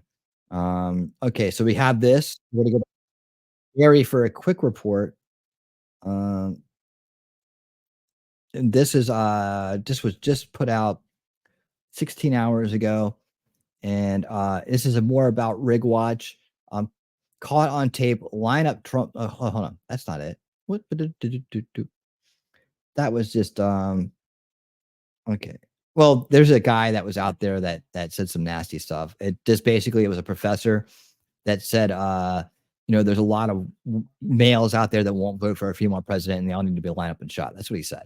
So he's probably gonna lose his job over it. I don't think it's worth showing to you guys, but it's on the Next News Network if you want to look at it there. Move along here. See that one. We did that. This is the one I wanted to show.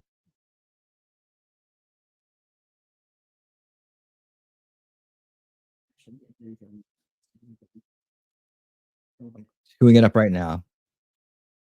Okay, it's just out of order. All right, so yeah, it is. We're all going back to Gary for this one. Let's take a look at this together here. And boom. General ID should be free for citizen. I don't think you should have to pay for a birth certificates, passports, and general IDs. Driver's license, sure, but not general IDs. Yep. All right, here we go.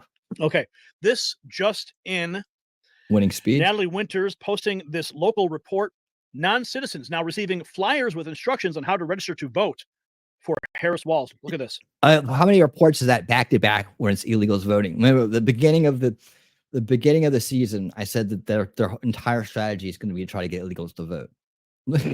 I mean, and it's here. It is. It's all coming out here in the 11th hour. I mean, we've been talking about it forever, warning about it forever.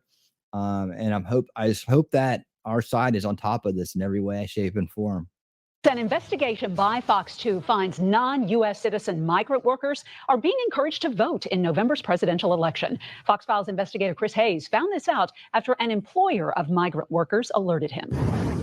These union mailers were just sent to non-U.S. citizen migrant workers. They say, quote, stop the steal by stopping Trump's allies, vote for Harris Walls and pro-worker candidates. What?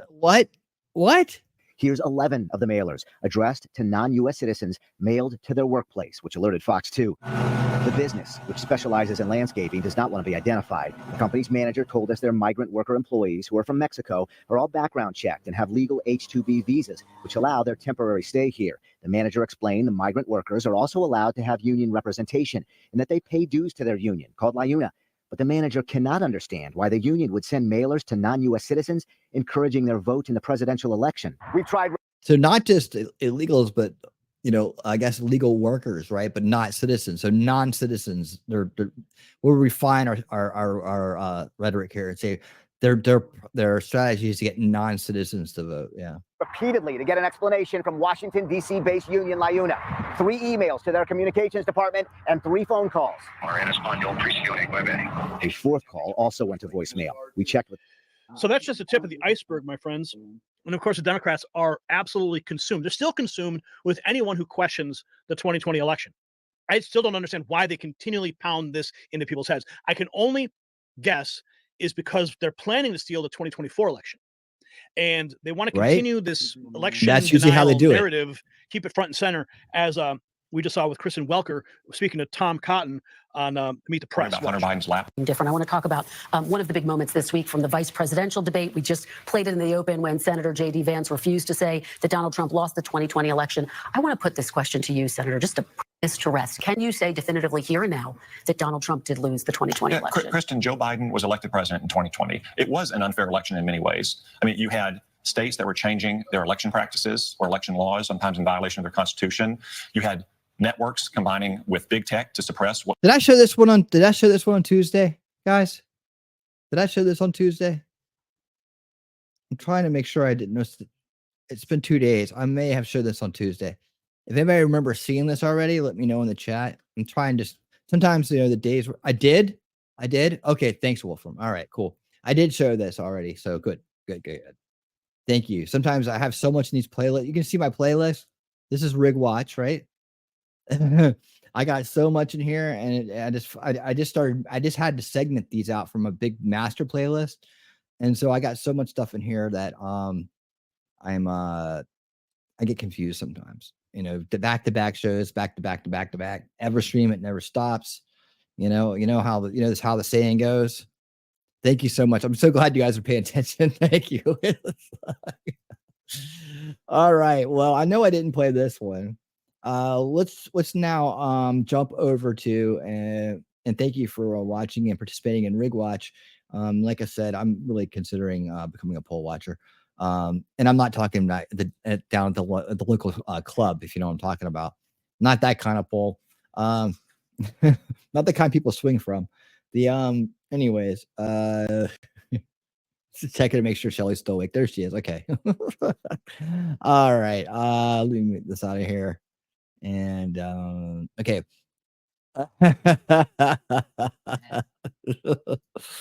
All right. So on to the new J6 debunking investigation that's been going on. It's really interesting stuff. You know how they like to talk about J6 all the time in conjunction with Trump and this election, how they want to steer people away from it. It's important that we get the truth out there about that. So let's take a look at this. This is the same guy that's doing the reports, the investigation on Tim Pool, in a quick segment about what he's finding out here. You said something a moment ago about law enforcement. The MAGA are supposed to be supporters of law enforcement, and we have through the Blaze we have shown that Castro. We have some federal. Oh, hey, Jacob, I wanted to say real quick before I go. I meant to say this to you. You have an open invitation, man, to come on it. Anytime you want to. I put it out there to you. I know you're trying to get your channel going and whatnot, but put it a long time ago. But if you ever want to do something, just let me know. Officers who have perjured themselves in these January 6th trials. Capitol Police. Yeah, Capitol Police officers, including the guy that was on January 6th, the head of Nancy Pelosi's dignitary protection detail. And so this is irrefutable. I mean, we have them dead to rights. I mean, we have the video evidence, we have everything. Well, just yesterday when we released another one of our videos in this series about the Capitol Police, it's called A Day in the Life of Harry Dunn, Part 1. And when we released that yesterday, one of the first things that you start seeing up in our Twitter threads is that, I thought MAGA was supposed to love cops. You guys hate cops. and I'm like, you realize that it's the good guys at the Capitol Police who are working with us on this. And, and I can assure you right now, there's 2,000 uniformed Capitol Police that are cheering this video because those guys who perjured themselves in trials made them look bad. Yeah. Well, not to mention, when people were entering the Capitol on January 6th, police officers were taking selfies with them and shaking their hands. Yeah. There's one guy, you probably know his name. He's on camera speaking with the officers, asking them what they can do to assist the officers with getting people out, and then try getting people to leave. And I think they put him in prison, didn't they? If I don't know that particular incident, but there are many incidents where that took place. And in fact, and let's go ahead and just dispel one rumor. And I know I get in trouble every time I do this. No Capitol Police officer actually opened the outside doors for protesters. That did not happen. I've been in the CCTV viewing room more than any other journalist on the planet. I have seen and I've watched the actual breaching of every door. It was protesters that breached every single door. There were 7 of them that they breached. Having said that, after they were breached and the numbers were overwhelming, some of the Capitol Police did hold the doors open. And there was the officer who said, I don't agree with it, but I respect it. That's correct. Or they said, I don't agree with what's going on right now, but you guys, don't tear the place up. There were these kinds of conversations, and the conversation like the one that you just mentioned there of what can we do for you. There was there is an interior door that's on camera being held open by an officer, and then protesters come in. I think in front of the officer or something like that. Yep. And I think you agree. Thank you. I mean, look, they opened the doors for Chansley into the Senate. They guided him to the Senate. And said, let us help you get there. And he walks by. That was the funniest video. Yeah. He's got like 3 cops around him. They walk past like 7 cops, and they go to the door and they open it. And they say, "Here you are, sir." And he's like, "Thank you." I got carrying a spear. My favorite was when the police officer comes in. He's like, "Hey guys, just so you, this is the sacredest place. Yeah. Can we file out of here?" And they're like, "Okay, brother, no problem." It was all very civil. The guy with a rubber bullet stuck in his cheek. Yeah. And the cop, you need to think of I'm good.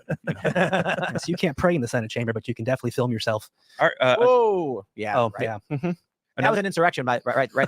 No kidding. So for those that don't know, there was he got fired for this, but who was he working for? The Is that staffer? AP Sears' He was brother? working for a Democrat in the Senate, I think, and he filmed himself. And the rumor is we've seen one video go viral where these two male staffers are basically insulting baby Jesus in this, and defiling the seat of our government. And the rumor is he's done it more than once. That they had been doing this frequently, and only one of them got posted. So I'll bet it happens all the time. Doesn't God shock me. knows No, it's what happens in the Capitol building. Oh, I can't even begin to. Madison Cawthorn tried relay warning us. the story. Yep, that I yeah, remember right. this. Remember Yeah. this. we're aware. Crack of. orgies. Yeah. And but that's Do you think they're more It's or in less line with what wild they than a want. Diddy party? more wild. More wild, do you think? Yeah, I mean, when I heard that he had 1,000 bottles of baby oil, I was like, he's got nothing in Congress. That's like a Tuesday. Well, and that's the rumored, and I guess we can throw rumors out here on this show maybe, but I am pregnant, yes. Kamala Harris was not where she was supposed to be on January 6th either. We all know about that, right? She was actually at the DNC. She was scheduled 2 days in advance. This is in the Secret Service logging, their book records, is that it was a known fact that she was going to be at the DNC headquarters from 11:30 to 3:30. Now, the debate and the vote at the Capitol on her, coronation as vice president is taking place. She's a sitting voting senator. She is the VP elect, and she has chosen not to be where the vote is taking place. Now, why is that? I heard a crazy story just when I was at Rescue the Republic. I spoke with a Capitol Police officer. I'm not sure if he was a former, but there's another officer who, and you probably know this. You probably know the story. He took it upon himself to evacuate members of Congress, and then he got in trouble because they did not want him to do that. I was on the phone with him last night. Wow. So can you break down the story for us? Yeah, that's Lieutenant Tark Johnson. Yeah. Yeah, this is the guy we saw in the last installment that he did that had the MAGA hat on. This is a very interesting story. Check this out. He was calling in for he actually start from the beginning here. His job that day, he was in charge of interior security of the entire Capitol building. That was his job as the lieutenant inside. You can hear his voice on the radio comms, Capitol Police radio comms, calling in for assistance early on in the battle. He's trying to set up decontamination tents for the officers that are getting hit with bear spray.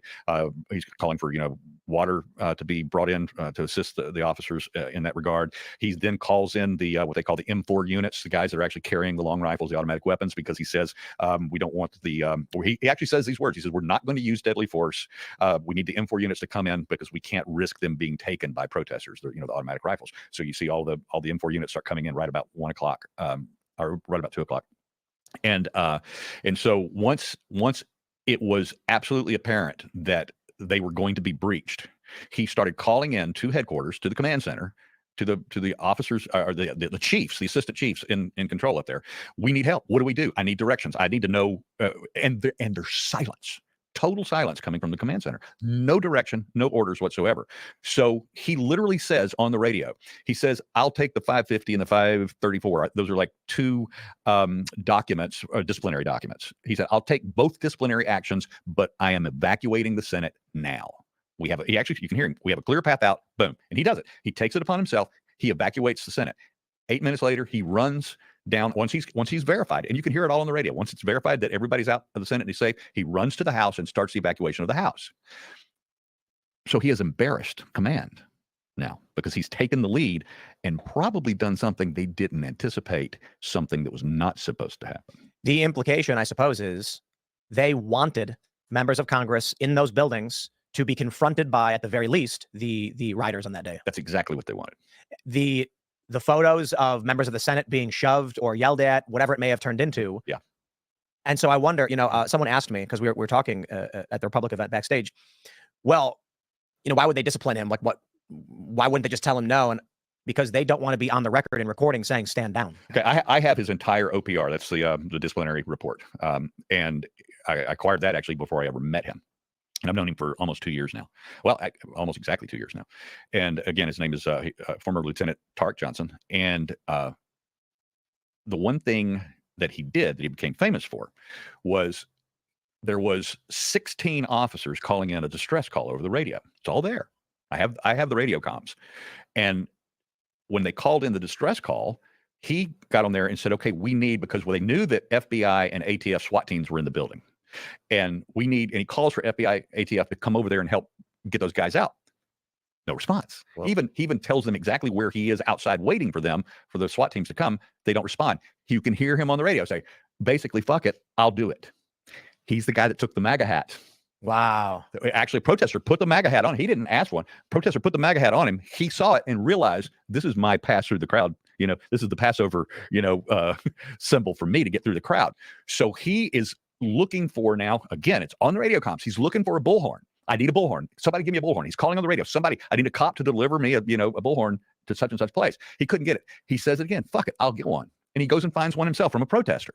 So then, as he's trying to get help, two guys standing next to him said, what do you need? Officer, what do you need? I'm former law enforcement myself. And shows him his badge. He's retired, so they carry those cards and everything. And he says, yeah, I've got 16 distressed officers in. I need to go get them out. And they go, oh, we're Oath Keepers. We'll help you.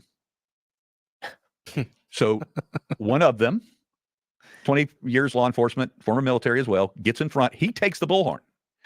He puts Tarek Johnson, Lieutenant Johnson in the middle. The other Oath Keeper gets behind him. They go up the stairs through the crowd, announcing to the crowd, clear the way, clear the way. We're Oath Keepers. We're here to rescue somebody. The crowd goes, oh, Oath Keepers, they're the good guys. They're known as the good guys. They do disaster relief projects. They do security all over the country at riots, all over the country. They protect minority businesses in Louisville, in Minneapolis, in Ferguson. Yeah, and let me just give you some more background on the Oath Keepers. This group actually formed and came about during the Ron Paul Revolution. These guys were the original group that was there to make sure that these establishment types that were coming there and these Marxist right groups like Patriot Front and the agitators and all these people who are trying to paint Ron Paul, smear Ron Paul by showing up to Tea Party rallies and doing bad things, right? The Oath Keepers were there to keep us safe. And so that's where the Oath Keepers originally came from. It's just a group of sheriffs, retired sheriffs, that believe in their oath to the Constitution. And that's exactly who they are. And where they've gone from there and what they've become is I still think of them as that group of sheriffs that just want to uphold their oath to the Constitution. There was nothing nefarious about anything, but that's where the Oath Keepers came about. That's where they were originally formed, was under the Ron Paul Revolution, and as a way to help protect patriots that were there at the rallies from nefarious groups. And it wasn't nearly as bad as it's turned into with MAGA and the groups coming after MAGA, right? That they weren't nearly as active because they still had control of the GOP at that point. The neocons were still in control, so they didn't feel like it was as big of a threat, even though it was waking a lot of people up. This is what the Oath Keepers do. They don't attack cops. And so they go up the stairs. They lead the 16 officers out. One lady hugs every one of them as they come out. Their people are high-fiving the officers as they bring them down the steps, led by a Capitol police officer with a MAGA hat on. So he gets suspended 3 days later, loses his job. He is placed on mandatory. Now, you can't believe that they can do this. They put him on home detention. What? For 17 months. He could not leave his house during workout. So his job, because if you're a job or your shift is a 7 to 3 or 7 to 4 shift, he was in home confinement during his job hours for 17 months. Did he quit? They were fighting. I mean, obviously they were fighting the process. And what ended up happening is when they did the disciplinary review on him, all of the disciplinary action is from 3 o'clock till he rescues. So they actually disciplined him for rescuing those officers. They claimed that he endangered them, but everything that he did heroically from 1 o'clock to 3 o'clock, not a word of it is in the disciplinary report, because that's where he embarrassed them, and that's where he countered their plan. I think it's fairly obvious that Trump called for National Guard. They deny it. And that's how that ends abruptly. And it's true. But great interview there. That guy's awesome. I'm looking forward to the next installment of A Day in the Life of Harry Dunn. We've seen part 1. We've looked at some of the background on this already. So we got, as you can see, hold on, let me just show you. We got 4 in the playlist now going here, right? And this is all, and Angry, this is all coming off of Blaze TV if you want to check that out. So there you go. All right. So a couple more things, then we're going to get out of here. I just wanted to kind of like update us on the polls here. Red Eagle Politics is a great channel for poll watching and understanding how the votes are going to go, how voting works, how the polls are going. I mean, this dude does a lot of good work. I've been following him for a long time now. He does great work. Let me just get back to where I was here. Click on that. Okay, here we go. Red Eagle Politics coming at you. And so, yeah, now I got I got a playlist for this, and I'm starting to build up here. I need to go back to my master playlist and add all the other stuff that I've had in the past here. But this is great stuff. A great note to end on here. And let me get this at winning speed. There we go. And let's win. Make sure you guys like this video down below and subscribe to the channel if you are new. So the 2024 election is 27 days away. We are knocking on the door. Early voting has begun across many states, and it's going to be starting in many states as well very soon. And we understand that this election likely is going to come down to these 7 states right here. And we also know that Kamala Harris does not exactly have the momentum. She's kind of falling behind in the betting markets, which again are relatively volatile. You know, people buy shares, they sell shares, but it kind of does showcase momentum over time. But the polling as well, and the polling that we've seen lately shows that Donald Trump, he is currently in a good position in the battlegrounds. And you could go back to, you know, even before the debate, or you could go back to after the DNC, Kamala Harris led on average in the battleground states by 0.5%, which obviously was not very much. And that was like her honeymoon. Now Donald Trump leads by 0.3%. I mean, these are very close races, but keep in mind, the polls typically underestimate Donald Trump. If you compare him on October 9th, 2024, which is today, to October 9, 2020 or 2016, he's in a phenomenal position. And he has taken the lead in every single swing state except for 2. And those 2 are Wisconsin, which again, polls have underestimated him in Wisconsin by an average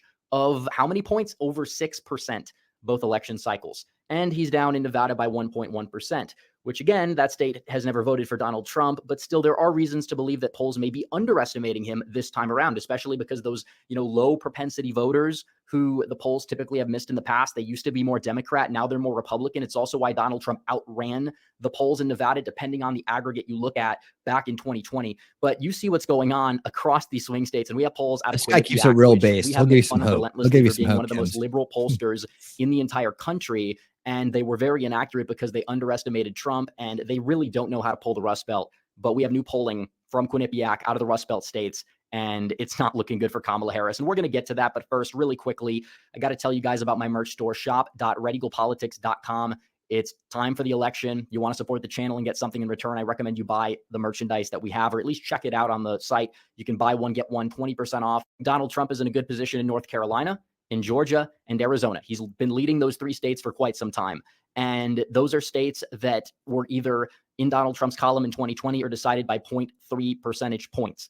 And when you look at the polling, he leads in Georgia and Arizona by 1.5 points, give or take. And in North Carolina, he leads by 0.6%. Although polls in North Carolina, they have underestimated Trump. That's kind of the thing. You look at this day in history, October 9, 2020, Biden led by 2, Hillary Clinton led by 3. She lost by like 3.5.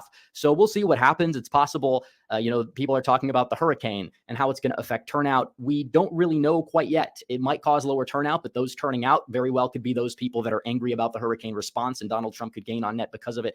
There's a lot of moving parts to that. But the bottom line is that those 3 states, Donald Trump seems to be relatively confident in. They're shoring up in his column, it seems, which means that the Rust Belt's crucial, because you can't win if you just get Nevada. Now, you could thank Nebraska state legislature for being spineless, because 269 would be enough to get him the victory. And Nevada is an easy state to flip if you focus on it, just because the amount of raw votes you have to, you know, flip to win the state, it's not very many of them. But we'll leave it in the toss-up column for right now. We haven't seen a lot of polling out in Nevada anyways recently. There was a poll that had him up by 1. Then there was a poll that had him down by 1 that was released. But again, it's been like 10 days since we've had any data come out of the state. But Quinnipiac dropped some polls, which again, this is huge. Michigan, Wisconsin, and Pennsylvania. He's up by 4 percentage points in Michigan. That is absolutely huge, given the fact that Michigan was one of the states in 2020 that was the most liberal out of those 7 swing states. Wisconsin, the polls usually underestimate him there, And the fact that he currently leads at all is a horrific sign for Kamala Harris, and he's at 49%. Now, Kamala Harris in Pennsylvania, she has the luxury of getting the upper hand in that poll. But guys, keep in mind, the last poll they put out of Pennsylvania, she led by 6. And we could look at this here. You want to compare the polling to the last Quinnipiac poll that we saw out of Pennsylvania. She led by 5 in the head-to-head. She led by 6 in the multi-candidate race. So already a 3-point swing into Donald Trump's column. She was at 51. Now she's at 49. And once again, they really don't know how to pull the Rust Belt. Because if you look at 2020 and you look at Quinnipiac then, they were off big time. Their final poll had Biden up by 7. That was off by 6 points. Their second to last poll had Biden up by 8 points. And then the previous poll, which would be the same poll at the same point in time, had Biden up by 13 points, had him up 54 to 41. Now Kamala Harris leads just 49 to 47. That is absolutely insane. When you look at the massive shift, it's a liberal pollster and Trump is still within the margin of error. And then you look at Wisconsin. You could look at Quinnipiac's previous poll in Wisconsin. Harris led by 1. That was like a good poll because there was a Quinnipiac poll back in, I think, June that had Biden pre-debate up on Trump by like 6. So then Harris leads by just 1, and then Trump leads by 2. He's got the momentum in Quinnipiac. The liberal pollster is showing a more pro-Trump result than Trafalgar, of all polls, is currently showing, which they've been a little cautious this cycle for sure. And then Michigan. So if you know that's what their little game is, right? You know what it's always going to be like 5 or 6 or 7, right? You just subtract those, and that's closer to the truth. Quinnipiac even they did release a poll back in September where Harris led by 5 percentage points. Of course, you also know that they're doing bias sampling too. Now Donald Trump leads by 4. That's a little lofty, but can Donald Trump win Michigan? Well, it's not the only poll to show that. He leads the Mitchell Research poll. He leads Trafalgar's poll. He leads Atlas Intel, which is one of the most accurate pollsters in 2020. And the New York Times, which has also really struggled to pull the Rust Belt, has her up by just 1 percentage point. So yeah, the most accurate poll has them up 4. The one that's known to be the most accurate. When you look at all of this, it's like, okay, the Democrats have to rely on polls from like Morning Compost, which are trash, that show Harris still within the margin of error. And then Cook Political Report, emphasis on Cook in terms of their polls, 416 likely voters is kind of a pretty low sample size, all things considered. That doesn't really seem like they put a lot of time and effort. They have a more liberal audience as well that subscribes to their, polling. Is it possible that their polls are going to be released when they're more favorable to Harris? It's possible, but regardless, throw it in the average anyways. Let's be real here. I don't know if Trump's going to carry Michigan by 4, but you see the shifts from 2020. I don't even know if Quinnipiac put out a poll in Michigan in 2020. But the one thing that it shows is that even these liberal pollsters, they're showing that Kamala Harris is in dire straits. And the more time that she spends in front of the media, she wouldn't do media for a while. She was riding the honeymoon high. And now she's forced to do media because it's, she knows it's not enough. And that's why she wants another debate with Trump, because she really didn't win the first one. And we know that. But when you talk about her appearances in front of the media, they're just not very good. They show that she's not fit to be president. And people are mad that Donald Trump said that she's like, kind of a little dim-witted. And they say, how can he say that? It's like, okay, you people call him a felon. You call him all sorts of names for 9 years, and he's not allowed to make a objectively correct observation. Like, I don't know what's up with these people, man. But one thing I will say is you look in the crosstabs of these polls, because the one thing I did notice is Pennsylvania is not going to be 6 points to the left of Michigan. There's virtually no way that's the case. In fact, I think Pennsylvania, when it's all said and done, could be to the right of Michigan. It probably could be in line with the state of Wisconsin. But I did notice something about the Pennsylvania poll, which I found interesting, is that usually the polls have underestimated Trump's margins with white college-educated voters. But this poll shows Donald Trump up 64-34, which is kind of my expectation. If you want to look at Pennsylvania in 2020, Trump won these voters 60-39. And Joe Biden did have a lot of, appeal compared to somebody like a Hillary Clinton or Kamala Harris, at least back then with those voters, because they were familiar with them. You had a lot of, suburban voters that are, white working class. COVID was a bigger issue then, and it wasn't a winning issue for Trump, and it's kind of off the table. The economy's back. It's front and center. Those voters are struggling the most with inflation. They're the most opposed to this mass immigration that we're seeing here. It's very possible Trump could gain a sizable chunk of the vote, which would only be 5% of the white non-college vote. And when you look at like these Teamsters polls where the members actually answer the polls, which they're more likely to answer the polls of the Teamsters, their own union, than polls from like these university polling firms or whatever, they show a vast shift into Donald Trump's column. And he definitely has a special place in a lot of those voters' hearts. And John Fetterman, the Democrat senator of Pennsylvania, was the one that said that, not me, because of the Butler incident. So it's very likely that he does gain substantially with that demographic. I don't know, 64, even if he gets to like 63, that would be absolutely huge. But Kamala Harris, San Francisco Kamala, or Scranton Joe, use your common sense. That's true. But the white college vote is interesting because Donald Trump won about 45% of that demographic in Pennsylvania in 2020, which was not a good year for him. And this poll basically shows that 23% of two-time Trump voters that are white and with a college degree would be backing Kamala Harris. I don't believe that's true. Maybe you could make a case for about like 8 or 9% of that demographic. You could make that case, but not 22, 23%. Absolutely not. I just can't see that happening. And, in terms of the crosstab diving, I don't like crosstab diving. But when you have a disparity in the polling dump that we see, looking into the crosstabs is the first thing you probably want to do.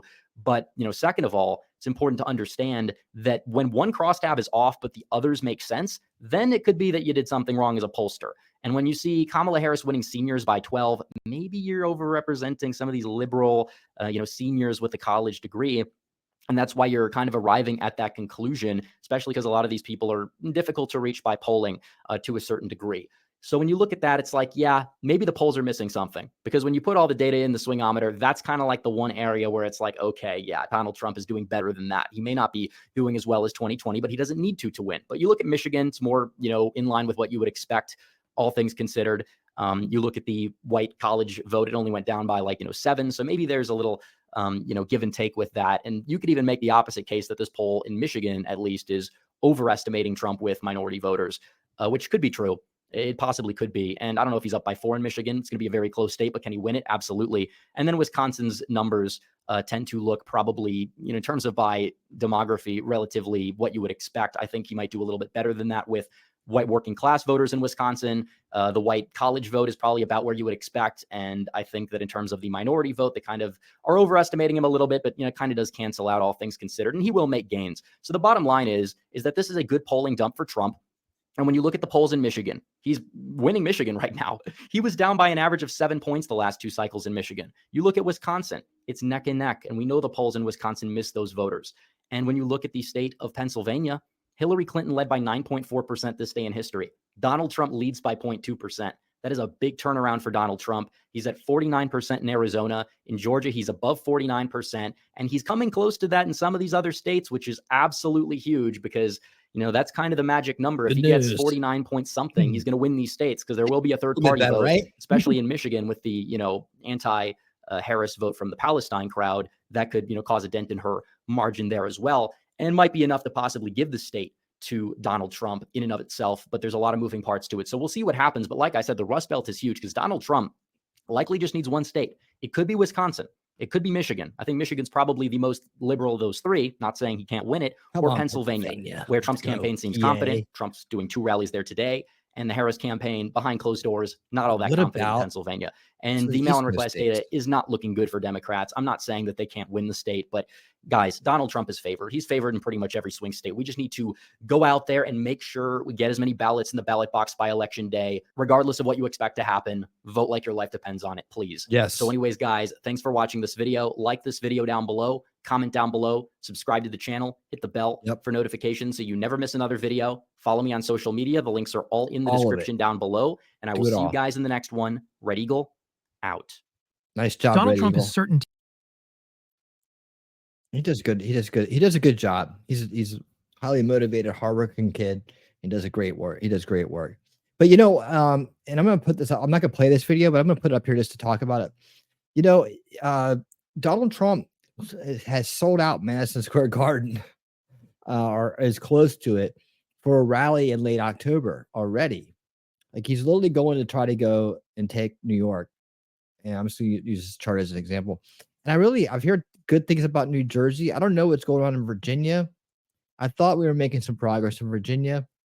I don't know what that's looking like, but come on, Virginia. What I'm kind of like concerned about now is what North Carolina is going to look like. I hope that people that are in the area will help the people that are displaced, get to vote. There was a story that I had somewhere about basically they were trying to help. The Trump campaign was trying to help out with that. But I think it was like this: hurricane chaos leads to voting rule changes. And but I think that everybody's kind of like behind those changes because there's a situation there. Like, I know the Trump Vance campaign was like, and hold on, I'm just going to put this up on the screen here so you can see what I'm talking about. I'm not going to go in detail with this, but I just want to kind of like, let's see right there. Okay. Whoops. What are you doing? Where are you going? All right. these are some of the emergency voting changes. Easier access to absentee ballots, more time to apply for ballots, drop off anywhere in the state, and assistance teams to help collect. Absentee ballots. By the way, more storms coming possibly. Voters in those counties will have longer to apply for absentee ballots. They'll be allowed to drop their ballots off anywhere in the state, not just in their home county. There'll also be teams that'll be sent to storm relief centers to help register more voters and, you guessed it, collect more ballots. What's more, the county boards will also be able to, by a bipartisan majority, hire poll workers from other counties and then move them all around the state to ensure there are enough experienced workers at each voting site. Now, the problem is, say critics, Jesse, we don't know where they're going to draw these poll workers from. And with ballots being able to be dropped off anywhere in the state, how can anyone accurately contest voter turnout discrepancies, say in different counties? And keep this in mind, North Carolina was one of the last states to report back in 2020. It took them 10 days to certify the general election, despite being a relatively small state. Now, I can also add this very quickly. President Trump's team, the Trump-Vance campaign, issued a statement tonight asking for more access for North Carolinians. They say it is super important that the people who've already suffered from the storm don't lose their right to take part in this important election. And big amen for that, Jesse. I don't know if I love or hate these late changes in the election law, but I know Mark Elias, the Democrat election lawyer who specializes in shenanigans, loves it. So that makes Yeah. So I timed that just right, didn't I? But yeah, so North Carolina has me a little bit worried. We need North Carolina. We need everything, damn it. And I'm hoping for some big surprises. Like, I'm really hoping for some big surprises. And you know, I don't know if that'll come out of New York or New Jersey or whatever. Let's see. Shelley says Jersey is dim in Hudson and Camden counties, poorest and most densely populated counties. Yep. Lex, what's up? How you doing, man? It's just anecdotal, but I have two very liberal friends from a deep blue state who retired to Virginia, and I noticed on Facebook that they were all in for Trump. I was pleasantly surprised. You know, I haven't seen. I should go back and check and see what the old gang is up to. I haven't seen a great significant change, and the ones that are still out of their mind and completely TDS are still out of their mind and completely TDS from what I can tell. But I haven't gone way back to my Virginia crew, so I don't know. I'm glad you're doing good, Lex. I'm glad. Yeah, it's a busy time of year for sure. I mean, before we know it, it's gonna be Christmas again. God bless. Where's this year gone? I remember last January though. I was saying I hope this. I don't like to wish years by quickly, but I hope this one goes by quickly because I just want to get out of this corrupt establishment being in power, and I want to get back on the winning track. You know what I'm saying? I want to get back on the winning track. I want us to be back in charge, putting them out of business, and preventing the big monster at the gate from getting fully in to our country, because this is just step one in the battle now. That is securing power and the government, taking power out of the hands of the corrupt establishment, cleaning it out, right? And we have to do that so we can take step two, and that is preventing the globalist takeover Agenda 2030 from being implemented. We have to push back on that, undo it, and then we have to start the step three, right? Step three would be, you know, as part of step two and into step three, maybe both at the same time, one a little bit ahead of the other, is that we start putting in the future prevention steps, right? Future generational fix has to go in. And that's what probably the next 4 years is going to be about, as we let Trump and his team do what they do, right? We support them in every way, but solution culture needs to rise up, right? It's time for us to start taking steps. Once we know that we have the footing, that we start taking those steps to make generational changes. And that's what we can start working on for the next 4 years. And hopefully by 2028, we're in such a great position, right? That a Vivek Ramaswamy or a JD Vance or whoever gets the nomination, and hopefully it's someone based, and we're all still together and we're happy with how things are going, that we can stop this monster at the gate known as the UN and the WEF's Agenda 2030 from getting in here and completely destroy the country and spinning it into the technocracy known as stakeholder capitalism and all the other nastiness that's going to come with that idea, which has a underlying Marxist energy to it, Marxist philosophy to it. We have to stop this. These are the root cause issues we must address in the coming for the rest of this decade. That's pretty much our fight. It's up to us to secure the future for our children and their children and their children. Otherwise, it's going to be the things nightmares were made of, and we'll be heading into our golden years and beyond. Not too pleased with the situation, and leaving way too much in our children's hands that were, undoubtedly left in our hands that we didn't get done. So let's make sure we get it done. Let's all stick together through this whole journey, with a great crowd like this and great people like you, and more waking up every day. We will get this done. Good will win. God will win. We will do this thing. All right. So thank you guys so much for coming out tonight. I really appreciate each and every one of you for being here. It's an honor to know you and to be with you in these times. I will be back 9 p.m. Eastern this Saturday night for Winning Saturday Night with special guest Talking Trash and Truth. So that's right. It's our monthly visitors here. And we will be looking at lots of good news of the week. I got some great good news stuff for us, as well as funny videos and maybe some other stuff. Who knows? You just never know. But we're going to have a great time on Saturday night. That's our chill and just come back and relax and kick back and have fun. And that's what we're going to do on Saturday night. So I hope you'll join us. And I look forward to seeing you then. And I think I got everything said and done. So until next time, everybody out there, stay based, get active, remember to vote, and keep on winning. From the wackos on the left to the MAGAs on the right, they know I'm beating Kamala. This race won't even be tied. Her policies are nutso. She's out her goddamn mind. She just repeats the same thing, regurgitating her lines. She thinks that immigration without paperwork is good.